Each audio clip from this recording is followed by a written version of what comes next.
Good morning, everyone, and welcome to this very important panel on an issue important for the Sustainable Development Goals, important for climate change, but not often discussed. I'm welcoming this morning 5 very impressive experts on the topic of water. We have Paul Jensen, Elizabeth Watuti, who's the CEO. I should introduce who they are: the group president of Grundfos and CEO, founder of the Green Generation Initiative, Elizabeth Watuti, Prime Minister Mark Rutte, Senior Minister Tharman of Singapore, and James Quincy, the chairman and CEO of the Coca-Cola Company. So what I find fascinating about this topic is when I think about water, I remember that iconic photograph from 1972 of the blue marble, that we look down at the world and it is 71% water. And yet only 1% of that is fresh water. And while today we don't have an actual shortage, it's not in the right places for the right people.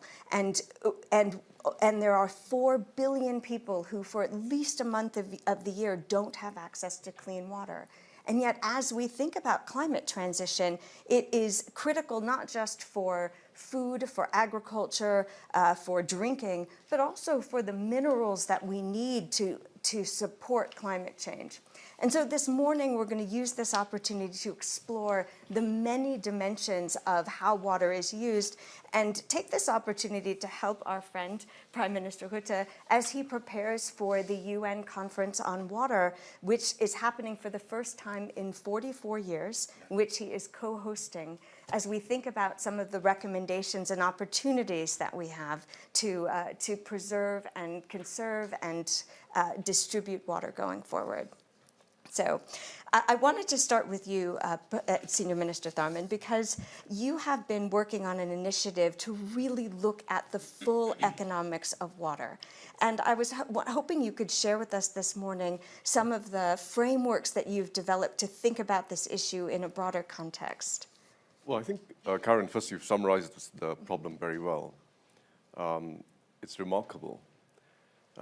Most of us living in parts of the world where we've gotten used to getting a bit of water when we need it, just don't realize that such a large part of humanity doesn't have access to safe drinking water. Half of humanity doesn't have access to safe sanitation. I think the first thing we have to recognize is that water is going to be the first casualty, already is the first casualty of the climate crisis.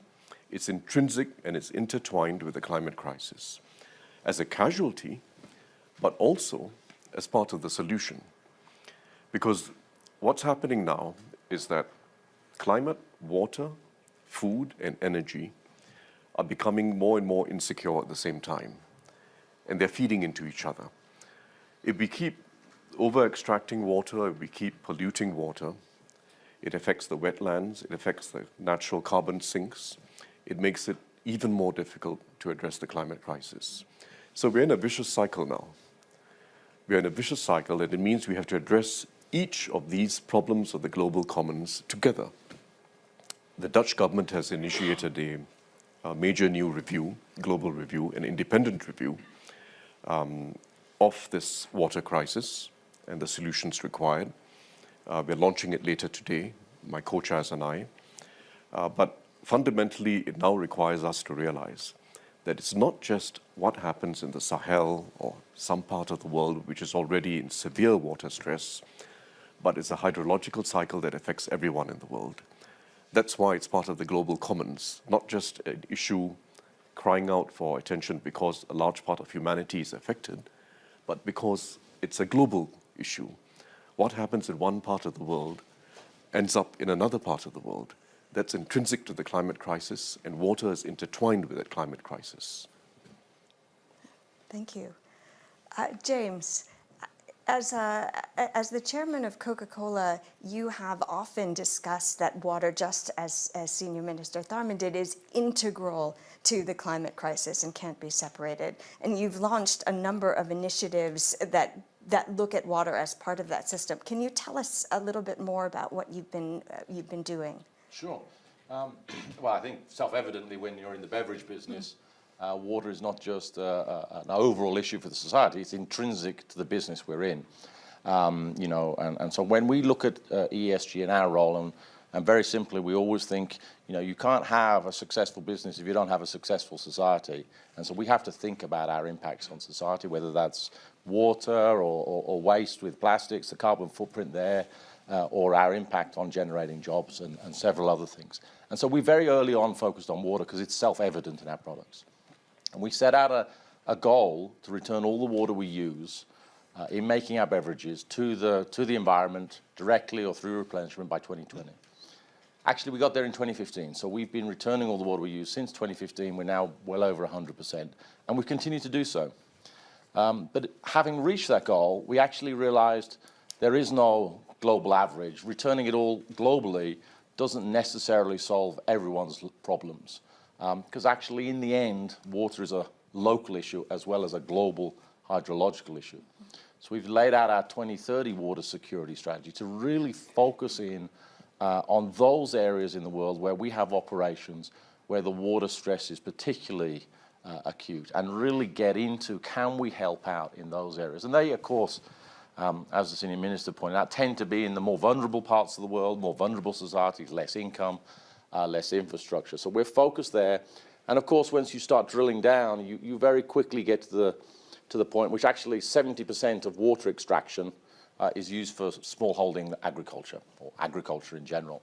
And actually, agriculture accounts for a big piece of climate change. So the two things come together at the local farm level in these water-stressed areas. So we've done a lot of work, and we have a lot of focus on how can we help smart agriculture take place? How can we help them extract far less water, generate actually as much or better quantities of food? And we're doing, for example, a big project in Bangladesh. 33 million people are going to be impacted, working with a whole series of other businesses and NGOs. So we're going from a kind of a global water neutral to how can we really focus in on the high stress scarcity areas and really focus in on agriculture where the extraction is taking place, and try and bring that together and solve water and climate with complementary programs.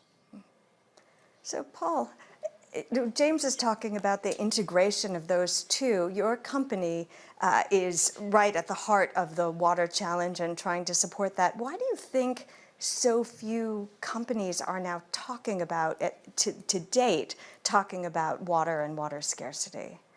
Yeah, thank you very much. And, you know, I think it's fantastic that we have great attention now here at WEF, and we can sit here as strong water champions. But I think in general, I think we do not care enough about this precious resource. You know, it's as the Senior Minister also said, and we all know, you know, there's just a limited amount of water accessible for life and for the society. And but it is a vital part, basically, of any process, any product that we are producing. Water is there, and it's needed. And maybe just an example, and there's many of them. Not many people are thinking about how much water does it take to produce 1 liter of milk, for instance, right? I mean, you may think about how much does the cow add into emissions, or, you know, what did it take to produce the carton? But 1 liter of milk takes 600 liters or more, 600 liters of water to produce. It's simply amazing. So, you know, solving the climate challenge, it's not just about the emissions. It's also about solving water. And it's not either or. It goes hand in hand. And I think that's super important to realize, as also highlighted by James. But I think actually we forget to add it into our strategies. We forget to add it into the total end-to-end of our supply chain in our thinking. And that I think we need to do something about. And maybe just another, maybe a little bit scary example, but it goes hand in hand, you know, around electrical vehicles and batteries. You know, it takes 2 million liters of water to produce 1 kilo of lithium, right? It is absolutely insane. So, you know, and then sometimes, you know, or actually the way you produce it is in a water scarce area, right? In Peru or a place in China, it's just water scarce. So that is super damaging. So, you know, I think the Paris Agreement and the 1.5 degree goal or target that we all set together, I think it's something that we can now all relate to, and I think it means a lot to all of us. It has made us all aware of what it is, and we're actually building scale based on that. And honestly, we have a common language on climate, but we don't have that on water. And that's in my view, that is exactly what we need to have in order to progress towards a common goal. Wonderful, thank you. So Elizabeth, you are here in two purposes, really. One as the founder of the Green Generation Initiative, and the other as the next generation. We used to describe, there's an American expression which is so inappropriate. We used to say at the coalface, which means you're right at the edge of the problem. It feels like for climate change and water, that's not really the analogy we want to use. But you are inheriting the problems that we have created. And would love to hear from you your advice to us, what you're seeing, first of all, on the impact of water, and your advice to us on how to start to think more specifically about those impacts.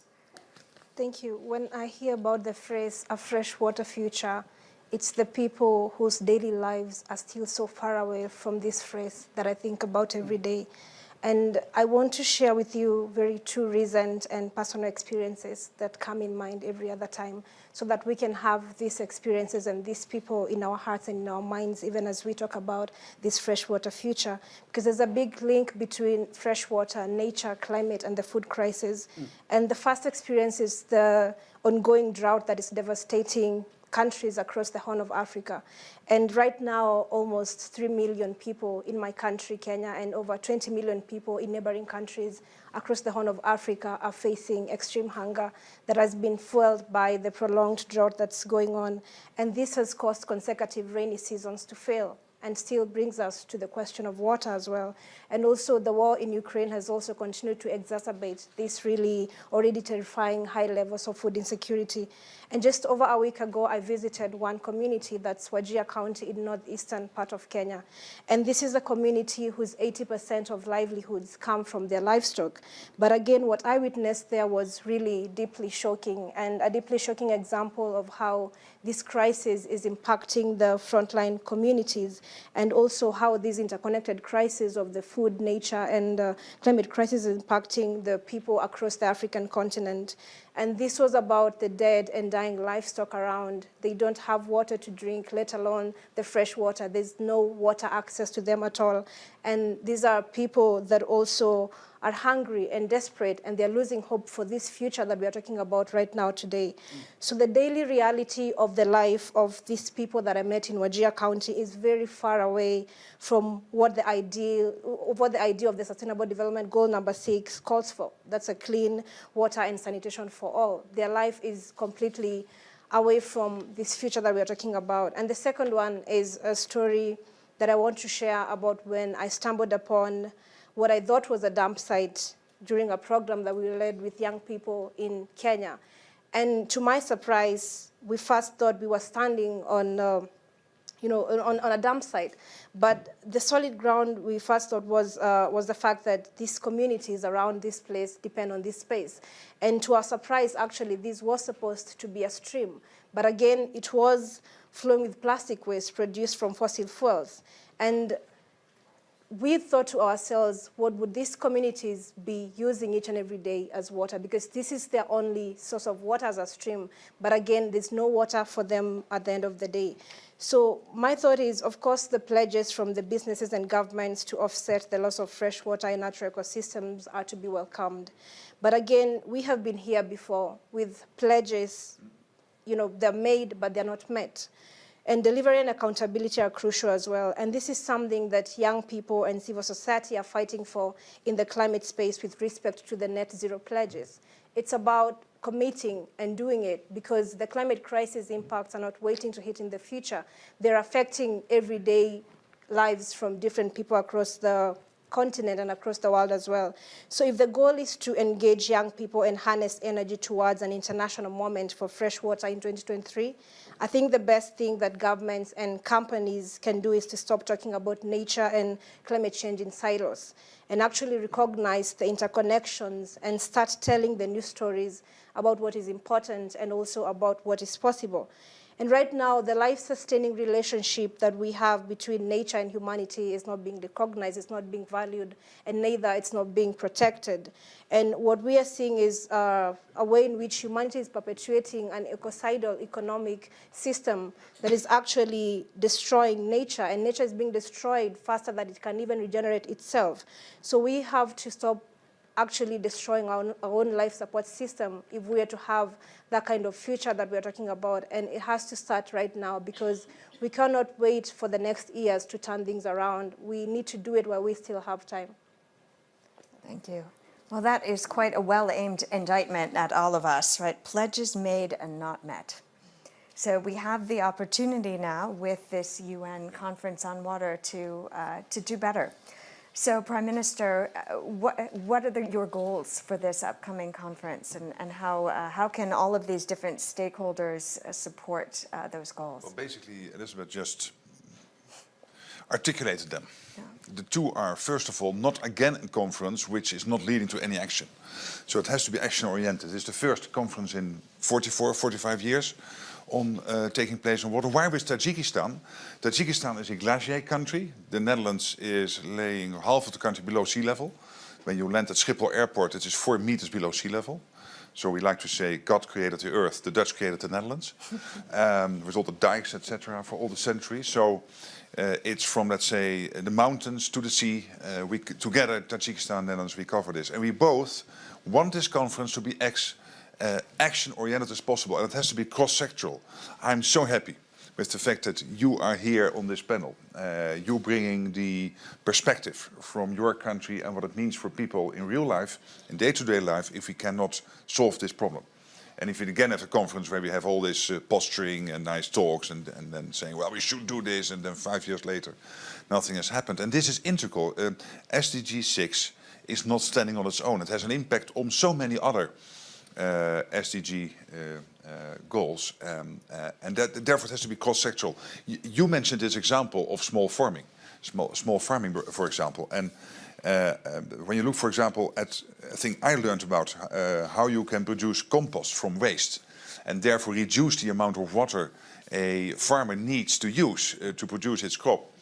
It is also these type of small innovations which will bring us forward. And you can only get there if you do this across the various sections of our economy. And therefore, and that would be my final comment on your question, we need the involvement of big business. I do not believe we can solve these kind of issues if it is just governments or NGOs. It is the three. It is governments, NGOs, and the business community. Because Coke, you, the company I worked for, Unilever, and so many others, we collectively, these companies have so much knowledge, but also the logistical power to get this done together with NGOs and government. So that's how we want to shape this conference and to make it again as action-oriented as possible. Wonderful.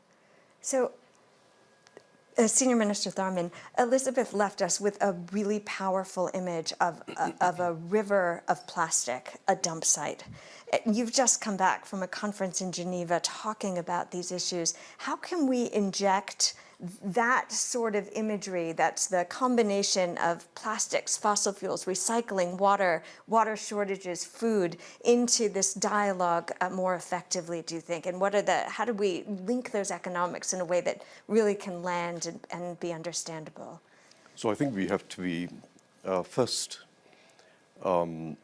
motivated by what Elizabeth said, that this is basically a crisis of lives and livelihoods for such a large part of humanity. And we need to find, as Prime Minister Rutte said, practical, concrete solutions to address it. The key that links the two is governance at every level, local, regional, federal, within sovereign states, and international. we have to, one way or another, we're going to have to invest more. And we're not going to be able to mobilize and sustain investments at a much higher level. Essentially, if you just talk about the low and middle income countries, it needs about $300 billion per year. $300 billion per year. Vastly more than what is going into all the innovations required today, just to scale up innovations. Innovations which already exist but need scaling up by the public and private sector. And to do that, we need governance changes at every level. This is not the responsibility of a water official or water ministry. It is a whole of government responsibility.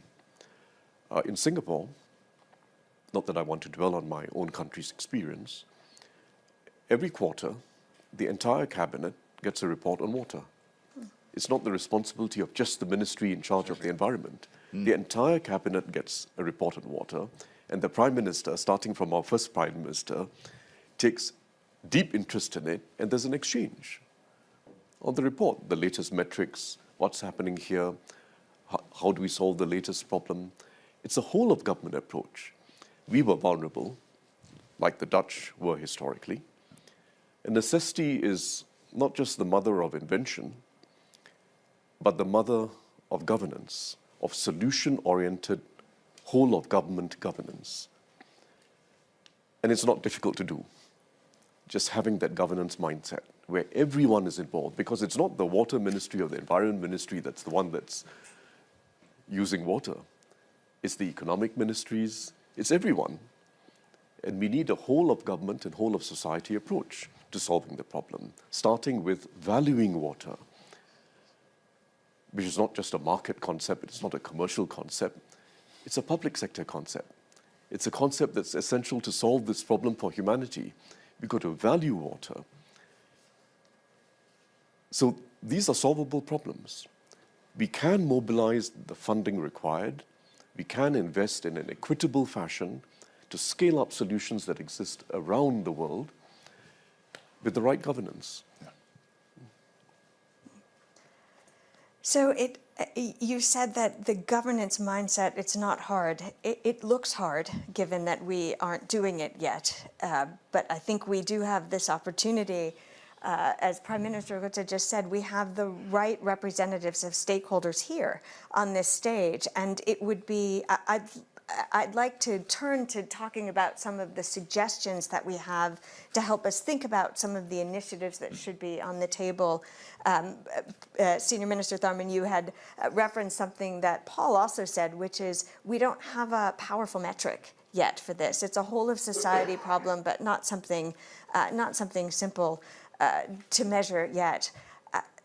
James, you've been ahead of this issue for 2 decades. Could you, what are your suggestions? What are the sort of initiatives that you, from your vantage point, would suggest be on the agenda for the conference as we see coming in 2023? I think it just to start with the senior ministers, there is an intersection of governance at its multiple levels and the natural interests of business and the natural interests of communities. And let me throw out some examples which are very familiar to me. I spent many years working in Latin America, and we had an objective of replenishing water, and we looked at it, and actually reforestation, because when you are in a lot of hilly areas, the water runs very quickly down the hill if there aren't trees, and actually scrapes off the earth and runs very quickly out into the ocean. So it doesn't go into the aquifer, so the aquifer is not replenished. You need to slow down the movement of the water, which is trees. Why aren't there any trees? Where did they all go? The local community burnt them for fuel. They're poor. They don't have natural fuel sources. So unless the government brings electricity to the area, they're going to keep chopping down the trees you put in, and then the water's going to keep running off. So we worked with a number of governments to make sure that infrastructure was coming to the villages that allowed the community to see value in keeping the trees. Actually, you generate a market dynamic whereby they are then the custodians of the forest, involved in planting and keeping them. So they have a market-based economy. The government has brought in the infrastructure and electricity. The water runs off slower.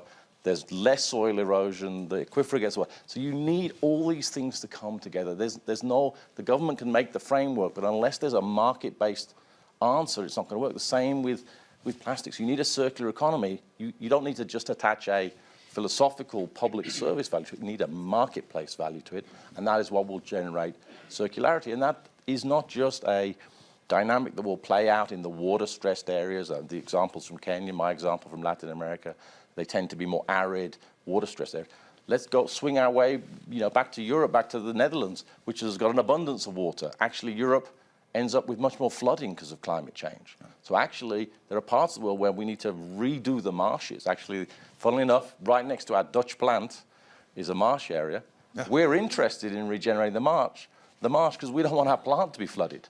So with the right planning frameworks, you can see the regeneration of these natural solutions, but you have to bring together the government framework.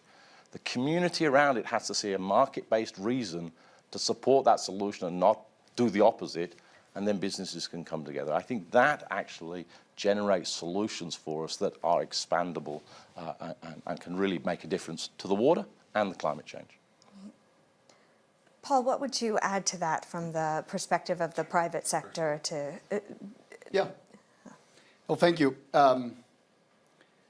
I think I'll just kind of build a little bit here on my own story here. Grundfos was founded back in 1945, by the way, by my grandfather. And saving water, caring about climate, caring about the world as such is not new to us. But I think as also a relatively new CEO here into the business, there's a couple of elements here that actually help frame where we are going. And one of them being I think the SDGs helped us really articulate kind of the overall messages, the purpose, the direction of where we are going. So that helped Grundfos also in that journey. And then I think the SBTIs, so the science-based targets, now makes it concrete, right? And I think that is great. It makes it really actionable. Now we can go do something about it. Is it easy? No, it's not. And then we would have also done it some time ago, wouldn't we? But I think back to that I mentioned earlier, we have a common language on climate, and I think with that and that development now with the SDGs and the SBTIs, this has given us the opportunity to take our own medicine. And I think we have some great examples here in the room from the private side, but also from a country level where fantastic examples are live right now that others can be inspired from. So again, I think we that way of moving forward on climate is exactly the same recipe we will need on water, and I think that is a great opportunity to talk about. Because we are here, and here in this forum. But I've also had the chance to actually talk to numerous CEOs and other influencers down here in Davos, and people are excited about this. Absolutely. People want to contribute, but what they're looking for is that common framework, that common language, common targets, so that we can move in the same direction together. And I think we can definitely do that. And I think us as water champions here, I think in the next year, it's coming actually quite close. So we need to move faster, Mr. Prime Minister, on it and getting to the facts around that. And wouldn't it be fantastic to actually build a kind of 1.5 degree goal on water? I mean, something that we can really all targeted go for, and that is something that I believe would be fantastic. And actually, there's also a lot of technology that's also available to solve some of the issues out there already, and we will for sure like to be part of that journey and contributing to a better world when it comes to water. Sure. So, James and Paul, to both of you, just to stay on the private sector initiative, what do you think is missing? You mentioned a clear target, that there is energy behind this, and yet it's not something, frankly, that we read about much. We hear a lot about companies' ESG goals, but not water specifically. What do you think is missing? How do we motivate more companies to be out front talking about this or integrating it into their ESG strategies? I think the simple answer is, no pun intended, you've got to go with the flow. And if going with the flow means you've got to attach it to climate change, then we attach it to climate change. Right.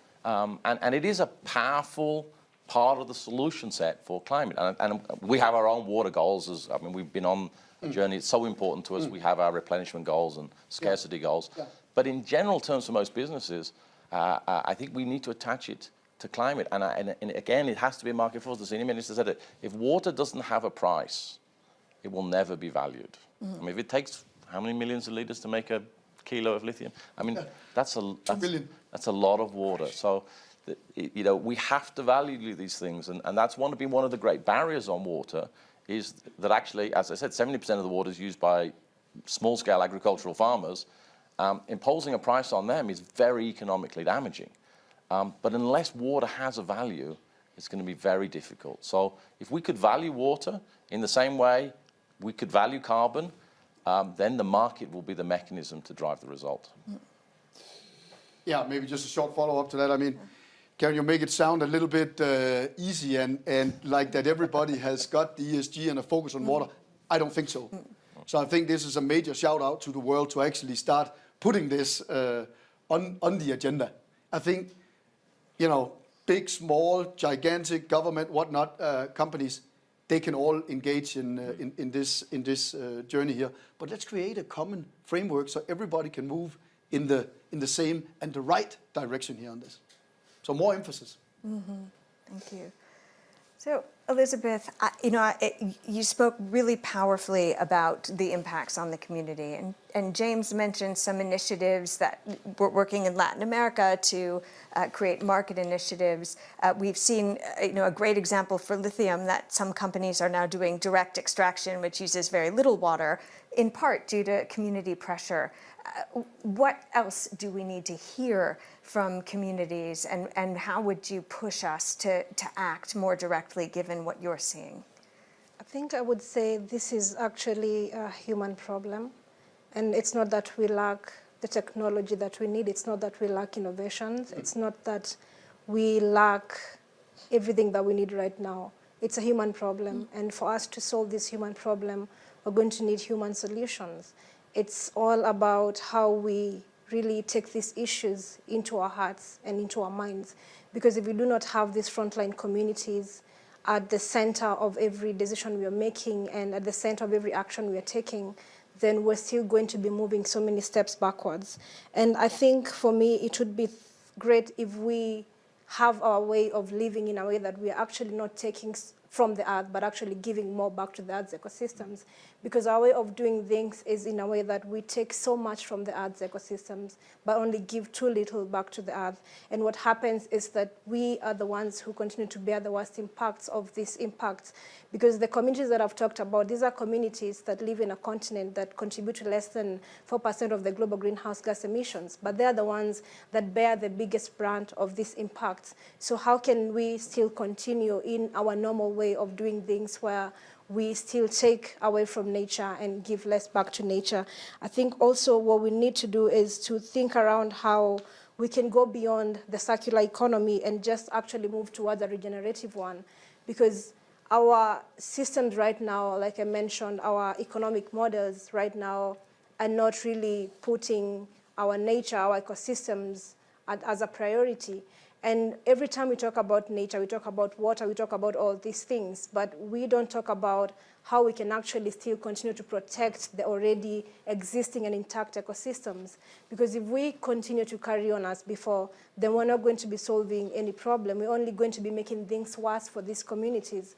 This is about lives, it's about livelihood, it's about people who are not waiting for these things to impact them tomorrow. So they need us to take immediate action. So this is about accountability. It's about delivering, because we've been here before. We've had these things before, and we continue to hear them. But unless we allow ourselves to actually be accountable and actually be responsible for the fact that these lives and livelihoods depend on the decisions we make today, then I think we will still be talking about the same things every now and then. But I think it's possible for us to actually turn these things around, but we actually have to be moved, by taking into account that these are human problems and they need human solutions as well.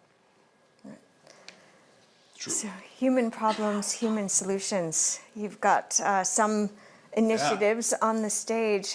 How can we encourage all of these stakeholders to help continue to put more drive behind these initiatives? What's missing in your view in this discussion that we should think about for next year? Well, first of all, this is a fantastic panel because we have all these various societal forces here. The business community, government, the NGOs, society. My take out from this discussion and this debate is that we have to focus on a couple of issues. One, of course, is governance. And governance could maybe even help to get the human focus back as soon as possible at the local level. I know that in my country we have these local water authorities. They are helping 25 local water authorities in countries in Africa and other parts of the world, in 15 countries, on very practical stuff. So that there's practical stuff focusing on, for example, how to adapt to climate change, a big one, but also how to improve and expand service delivery, very practical, and to improve their credit worthiness. And what basically they're doing is they are focusing on to scale up and replicate what is working for us, and in those parts of the world they are helping, but also to tell them, please discontinue or change what is not working, stop this. Innovate what needs to be improved. And then, of course, there's the question of funding. That is the second theme coming out of this debate. We need the money. Now, one of the things we are doing, and many other countries are doing, is that our public climate financing towards developing countries already goes into adaptation, most of it. More than half, or about half of our funding in that area goes to adaptation. This is something we as governments can work on to ask others to do more of. But this brings me to a third issue, which has to do with the sort of framework. And you, Tarman, you are co-chairing, I believe, and it's very important, this Global Commission on the economics of water. And I believe that will also be a mobilizing force to get all the information on the table, including, and this was an old initiative years ago, the Valuing Water Initiative. But we have to feed this into, I think also, if that was the idea, I thought it was the idea to do, into this commission to make sure that we have that data on the table. And then if we can bring that together and indeed have businesses and governments and NGOs sitting there in March next year, but in the run-up to that moment, bring to the table all these practical initiatives and show us what can be done. And at the end of the day, the test is whether in your villages you were mentioning, the two examples in your first intervention this morning, whether it is an answer to that, the stream of plastics, the access to water, because that at the end of the day is the test. Of course, there are many other issues. I mean, you mentioned that in the Netherlands we have too much water, but these days we have not enough. There is a drought issue now. It was there in 2020. It is again, we have a huge drought issue in the Netherlands this year. We have never experienced this. So we have too much or not enough. Almost never there is just enough. Okay, but we are a rich country. We can deal with this. But still, this means that every part of the world has its own challenges and problems. But of course, the ultimate test is whether it helps us in the fight against climate change, and it helps us in improving lives in these local communities. That's the crucial question. And I agree with Elizabeth, it is about the human focus. There's always the risk that we have these high-level debates and we produce reports, etc. But at the end, one drop of water lands somewhere in Kenya. No, it has to be a stream of water landing in Kenya. So Elizabeth, you've got a global audience here, not just on the stage and in the audience, but through live stream. We're not living up to the commitments we've made. And you're seeing that on a day-to-day basis. What would you want to push all of us to do in addition, or maybe doubling down on some of the ideas you've already heard presented on the stage? I think one of the main things that I would push everyone to do is to actually do more and remind ourselves that we are still not doing what science tells us that we must do to get to where we need to get and to meet our targets. And again, we are not going to also meet our climate targets without nature as well. So we have to make sure that all these issues are not being solved in silos. These issues are all connected. And so we cannot have issues whose drivers are similar, but our solutions are everywhere. So we have to solve these issues together. We have to make sure that we're actually not solving them in silos. And most importantly, we have to move with urgency, because this is about people whose lives and livelihoods are affected by every delay in action. So we cannot still continue to delay action if we really care about the people who are on the front line. And most importantly, we have to keep reminding ourselves about these stories of people whose lives depend on the decisions that we are making every day. And I think what is most important is that we actually be selfless, because everything that we do today is about every person who is impacted in another part of the world. And just because these impacts are not happening where you are, it doesn't mean that they are not happening at all. There are people who actually have stories to tell about how they're being impacted. And so we cannot close our hearts and our minds into these issues. They have to be at the center of every decision that we are making. But most importantly, we have to deliver our pledges and our commitments, because we cannot continue to be at the same place every now and then. And it's important that we do this for these communities. It is important that we do this for humanity. And again, when it comes to nature, this is our life support system. And if we're destroying our own life support system, then we're not doing justice to ourselves, and we're not doing justice to the next generation that is going to inherit this planet. So it would be great if we actually leave this place better than we found it. We have to keep reminding ourselves this each and every day, because it's about generations to come. It's about people whose lives right now depend on it. And we will not have this freshwater future if the world today is not livable. So we have to start today and right now. Yeah. Well, one practical solution is you need to bring Elizabeth with you whenever you're talking about this Absolutely. issue over the next year. This is very powerful. Yes. And it is really very inspirational. Also inspires me to do even more. And you are so right. It is through the silos, across sectors. Can I add to that? It also has to do with how can we scale and replicate. So when we have examples of what is working, how can we make sure that they are scalable in other parts of Africa, Asia or Europe or whatever, and also how to replicate them. And if it is not possible and it is just working at one village in Kenya, it's also fine, because you want to deal with the issues there. But if we can scale them and replicate them, that is also helpful, and somehow package them in a way that others can quite easily access that information and do the same. And therefore, again, it is, as I think comes out of this discussion, it is about governance, it is about money, but it's also about this framework. By the way, the WEF plays an important role here. The fact that we sit here together, but also that in the coming month, the WEF will try to bring together these various tracks, which are sometimes working a bit siloed at the moment, separate from each other, but to bring them together will be very important. So in that sense, it's also the WEF 2.0 being also very active in between the meetings.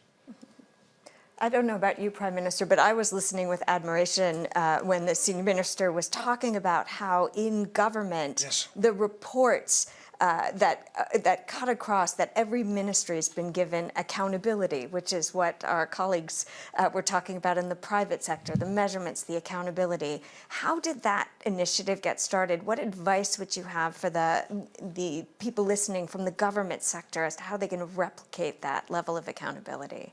Well, I suppose, countries like Singapore and the Netherlands started this early because we were vulnerable. We were water vulnerable. The world is now water vulnerable. And it means starting with, it's not just about what each ministry or department does or what each segment of society does. We've got to accept that water, like carbon, has to be priced. And that's not about efficiency. At the end of the day, it's about equity and sustainability. Elizabeth talked about selflessness.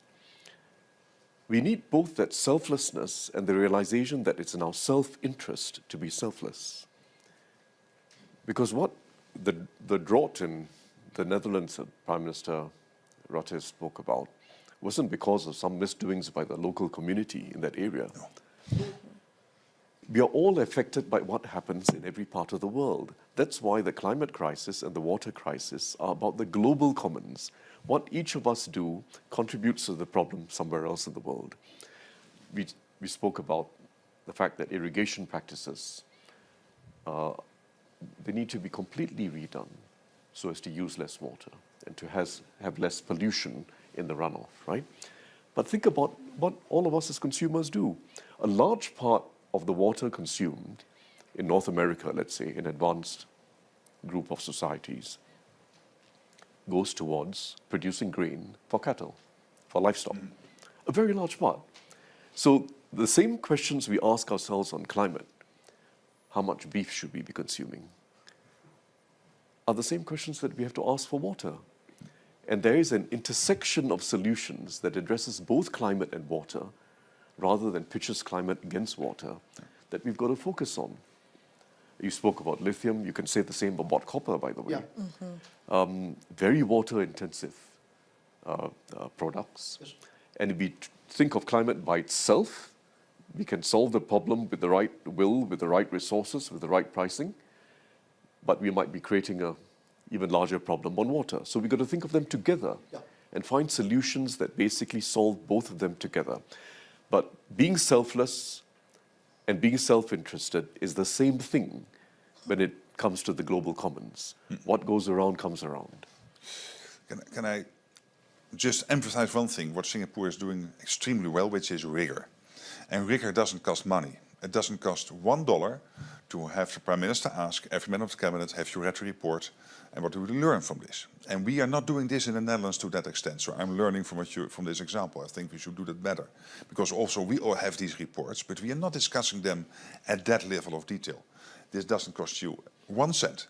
It's just a question of focus, of rigor, and that's something we can learn from Singapore. And I just wanted to mention later today there is the Champions of Water Community also coming together here at the WEF. Liesje Schrijnemacher, our Minister for Foreign Aid and Foreign Trade, will be there also to collect initiatives. So I think this is not the final say today, but just the start of a whole day of water debates. So the challenge is pricing in this externality. It's the selflessness and the self-interest. And both of you touched on the market initiatives, a measure. How do we start to attack the problem of pricing water appropriately for its usage? Any ideas? Well, that's clearly in the governance bucket, I think, going forward. And I think the challenge is not pricing water, because actually, in most places, there is a price for water if you're an industrial user. The question is, how can we give it value for the vast number of users, recognizing that most of them are on a few dollars a day income. Yeah. And so charging them for water is going to be, catastrophic. But then we need to find a mechanism that encourages them and provides them new methods of irrigation, first and foremost, that allows them to use a lot less water. And then if they don't, there's some price to using more water. So it is a micro level problem, and maybe there are mechanisms in that microfinance sector where you can give credits to use a certain amount of water, give credits to have investments in simple things, drip irrigation, and yet if they use more water, then they don't get a credit for it, so then they have to start paying for it. So there might be solutions in there, but it's not sexy like going to Mars. It's actually very straightforward stuff, millions, if not billions of times. Mm-hmm. Yeah. Paul, the tricky cold call question, how do we do this? Any other, anything to add? Well, I think it will be important, but and putting a pricing on water, but I think in different parts of the world, you are in different situations, and just kind of adding one model, one business model into that, I think is very difficult. But a focused pricing on water or a tax or whatever it is, if you don't live up to it, like we have a green tax now established in Denmark also, slowly getting some of these mechanisms there in place, I think is important. But I think you gotta add it or scale it depending on the situation and the maturity that you are in as a country. But overall, I think that's also a great point to add into the overall UN conference coming up. Excellent. Yeah, Prime Minister, I mean, you said yourself the Netherlands is dealing with droughts and floods. Could you imagine and- my country dealing with droughts? But you can Second afford time it. in 2 years. Yeah, but you can afford it. Yes, we Right, have you the can money to- afford to yes. solve it. And so how... Exactly, and that's different from Kenya and so many other Yes. countries. Yeah. So, and that's why we need to work on to get this done. And I very much like what James was saying about the very practical aspects of valuing water. I'm not an expert on this, but it is clearly a separate work stream we have to work on. And a lot of work has been done already. And I hope the Commission could also take this further, also in a run-up to the UN Water Conference. But it will help us to create that conference into an event which is as practical as possible and actionable as possible, and also in a run-up, that we don't wait for New York 2023, but in a run-up, things start to happen and start to be replicated and scaled. That's what we need to achieve, and that's what we are doing at the moment with so many organizations. So it's not just starting now. But this is an event to at least give extra impetus to the event.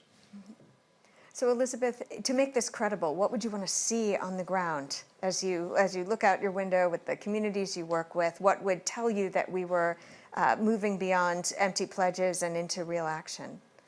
From what I'm hearing, we're definitely in the same storm. That's the climate crisis, the water crisis, nature crisis, but we are not in the same boats. And by not being in the same boats, there are people that definitely have the least capacity to adapt to this crisis and the least amount of resources to deal with the crisis as well. And some of these impacts right now are actually beyond human adaptation, because there are certain things that humanity can actually not adapt to. And that also calls for the urgency. And I think for me, this kind of a freshwater future is going to be determined by the things that begin to change today. But the fact that women will not have to walk for long distances and miles to look for water and food for their families, the fact that they will not have to dig hand-dug wells that are not even safe for consumption to give water to their children, and the fact that children will have food and water, people will be able to live in a community where they don't have to actually have conflicts over resources, because we will teach ourselves how to actually give back more to the earth's ecosystems than we take.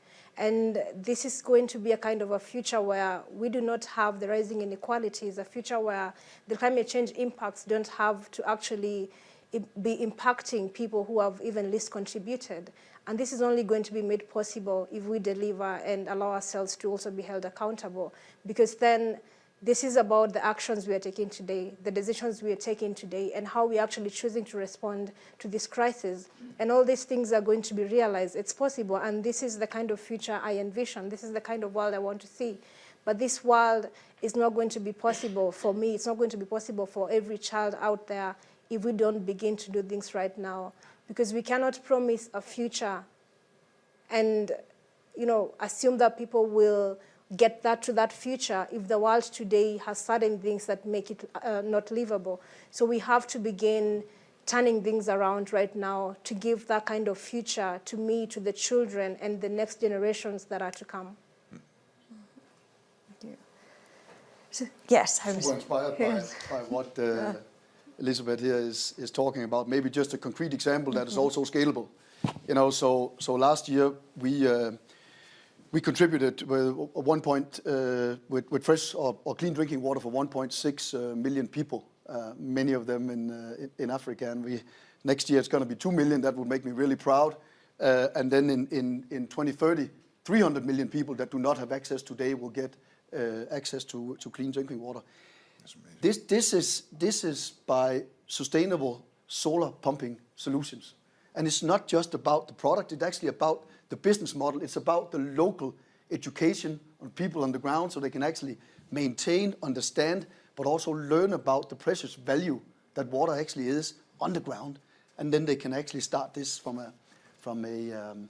into a sustainable future for society. How does that work? Absolutely. We can take into the technical details, but in general, no, not technical, but practical. How would that? A pump is actually a groundwater pump into the ground. It is run by solar cell. The water comes up and is actually cleaned by a cleaning unit, and it makes it So this is standalone, standalone unit, and there's actually a little kiosk system where people can actually go and get acquainted and actually pay for water, buy water, but it's kept locally in the community. It's a fantastic little system. We have actually worked with Coca-Cola on that in a couple of places as well. So we are, and anybody can join in on that great approach. We would love to welcome people. Right, and we're how do working they with do local that? NGOs. Local NGOs are helping us on the ground. Yeah. So, Paul, how do they join in? They, what's the contact? Please contact me. Contact Yes. Grundfos. Wonderful. Absolutely, we'd love to join in. Thank you. Thank you. So you hear those initiatives, and I had heard about it, but not as eloquently as you just here put it. Yeah. It might be solvable. It's affordable, and it's also affordable.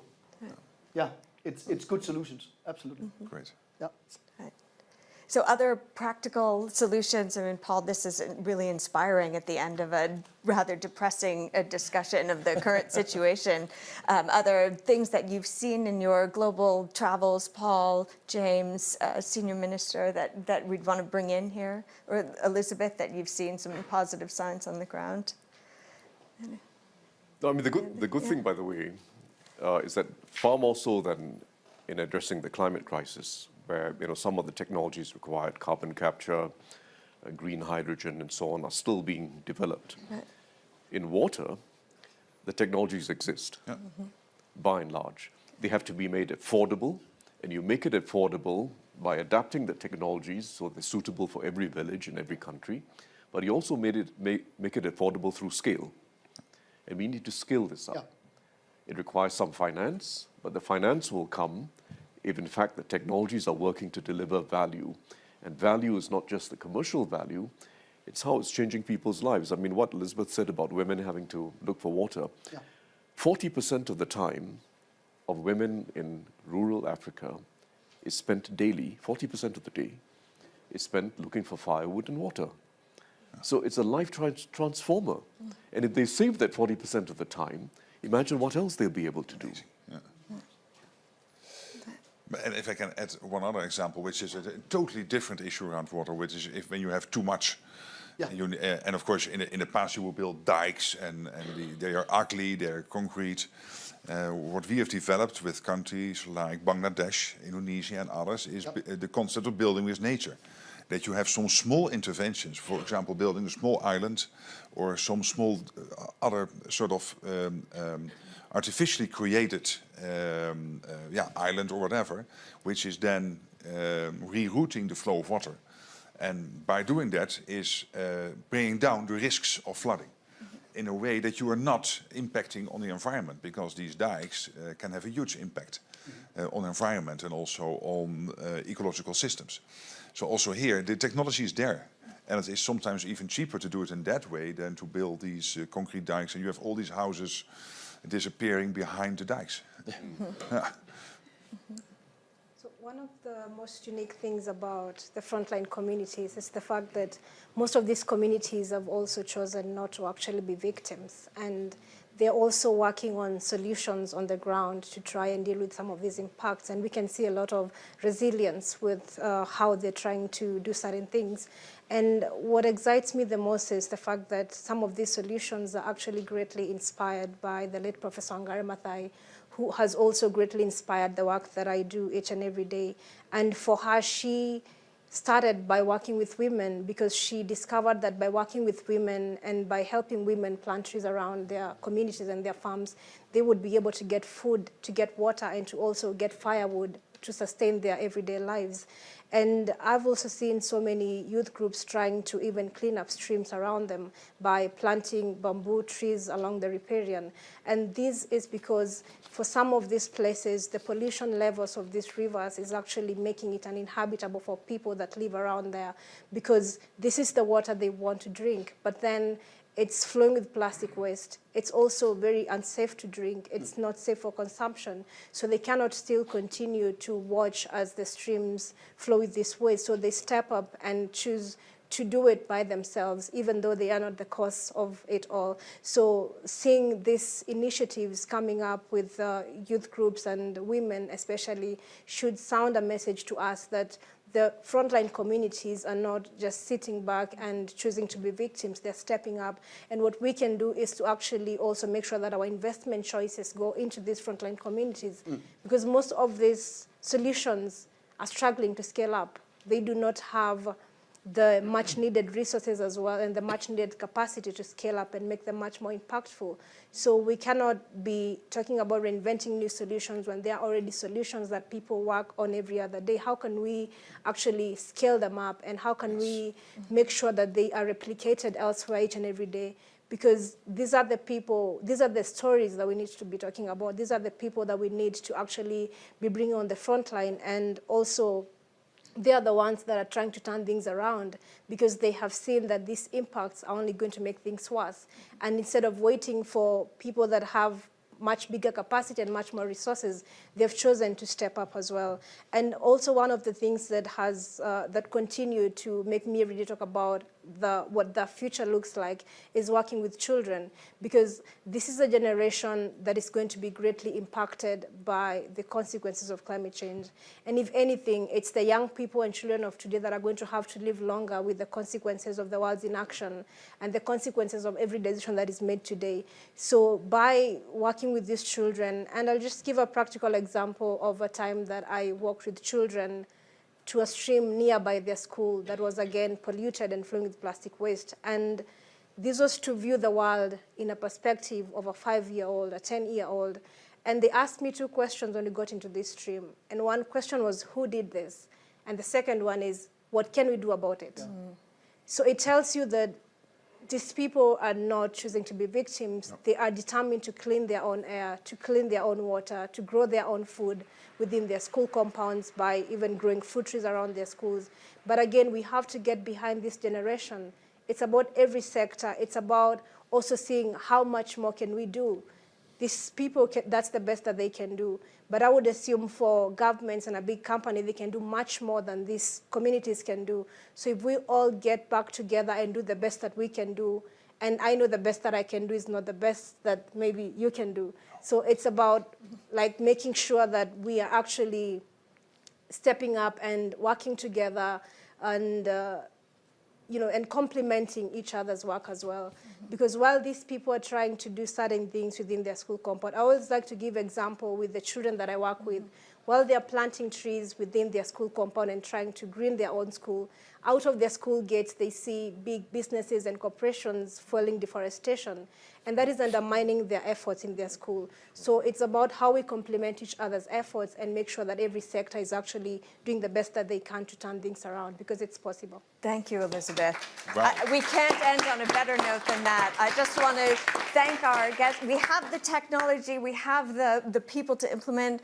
Paul Jensen, James Quincy, Senior Minister Tharman, Prime Minister Rutte, Elizabeth Watuti. Chair. Thank you. And Chair of the UN Applause Conference. for the chair. Karen Harris from Bain & Company. Thank you so much for joining us this morning.